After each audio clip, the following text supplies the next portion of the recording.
Mafia Mukhtar Ansari भले ही सुपुर्दे खाक हो गया हो, लेकिन उसके अपराध की कहानी आजमगढ़ में आज भी जिंदा है।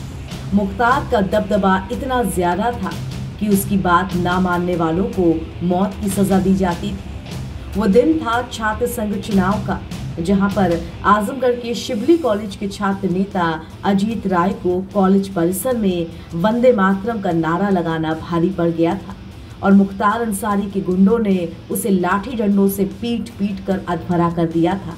इतना ही नहीं, उसके बाद अजीत राय के सीने में कई गोलियां दाग दी गई थी, जिससे छात्र नेता की वहीं पर मौत हो गई थी। आज मुख्तार तो नहीं है, मगर वो लोग जरूर मौजूद हैं जिन्होंने माफिया मुख्तार के खौफ का मंजर अपनी आंखों से देखा है।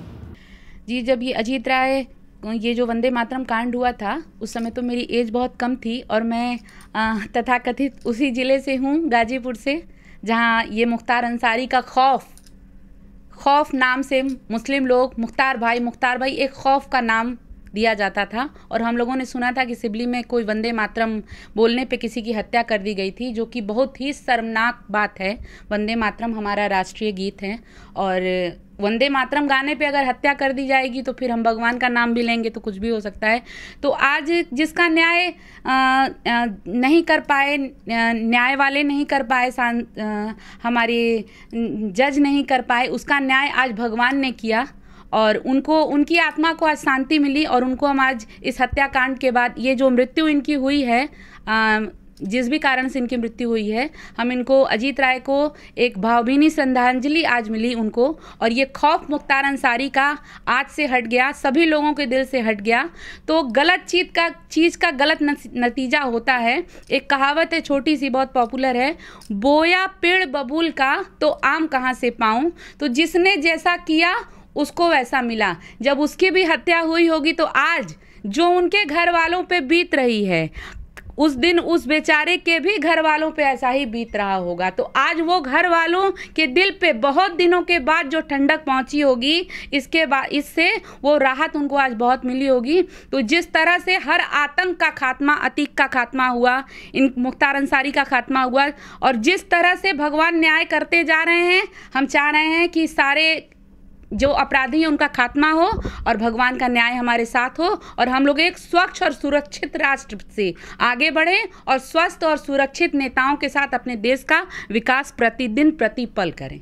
मुख्तार के खौफ का साया आपका पीछा नहीं छोड़ रहा है। गाजीपुर में आपका मायका है। जी बिल्कुल था, बहुत खौफ था। जिस स्थान पे मुख्तार का खौफ है वहीं आपका ससुराल है। इसी स्थान बिल्कुल सीएम योगी आदित्यनाथ के ऊपर 2008 हाँ बिल्कुल तकिया से जा रहे थे हमारे सीएम जी आदरणीय योगीनाथ जी, और उन्हीं के ऊपर हमला बोल दिया गया। तो मतलब हमारे ही सीएम जब हमारे जिले में जिस व्यक्ति की वजह से सुरक्षित नहीं थे, तो उसका तो खात्मा होना ही था। अब जैसे भी हुआ, भगवान के प्रकोप से हुआ या जैसे भी हुआ, जो भी हुआ, बहुत लोगों को न्याय मिला।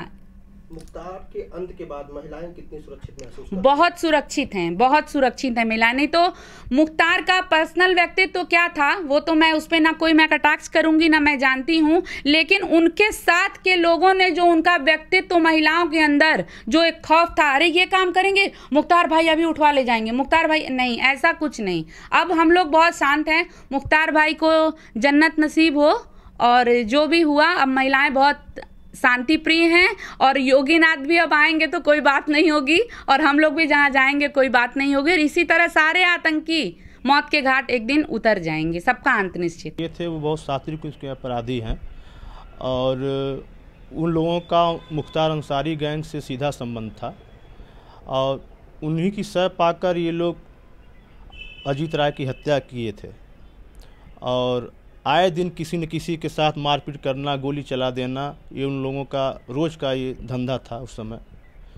लेकिन माननीय मुख्यमंत्री योगी आदित्यनाथ जी की सरकार जब से बनी है, उसके बाद से अपराधियों पे काफ़ी लगाम लगा है और अपराधियों में भय का माहौल व्याप्त है इस समय। ये अजीत राय कौन है और हत्या के पीछे जो मोटिव थी वो क्या थी? इसमें कारण ये था कि सिबली कॉलेज में वंदे मातरम गाने को लेकर छात्र नेताओं में, बच्चों में और स्कूल प्रशासन के बीच में विवाद हुआ था और उसी को उसी की दुश्मनी को लेकर ये जो उसमें मुलजिम हैं उनकी हत्या में, इन लोगों ने अजीत राय को अकेले पाकर सिवली कॉलेज में उनकी निर्मम तरीके से हत्या कर दिया था। और हत्या के बाद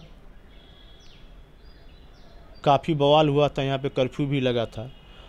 और इसको लेकर पहले तो यहाँ का प्रशासन जो था, उसमें सपा की सरकार थी, यहाँ का पुलिस प्रशासन एफआईआर तक दर्ज नहीं कर रहा था। हम लोग काफ़ी धरना प्रदर्शन किए। फिर उस समय के सांसद और इस समय के हम लोगों के माननीय मुख्यमंत्री जी योगी आदित्यनाथ जी यहाँ आजमगढ़ में आए। उस घटना को सुनकर तुरंत आए और प्रशासन के ऊपर दबाव बनाए। और उनके दबाव का ही कारण था कि सारे अभियुक्तों के ऊपर मुकदमा दर्ज हुआ और उनकी गिरफ्तारी हुई। और तब जाके आज अभी भी वहाँ केस ट्रायल चल रहा है यहाँ पर, जिसमें मेरी गवाही हो चुकी है।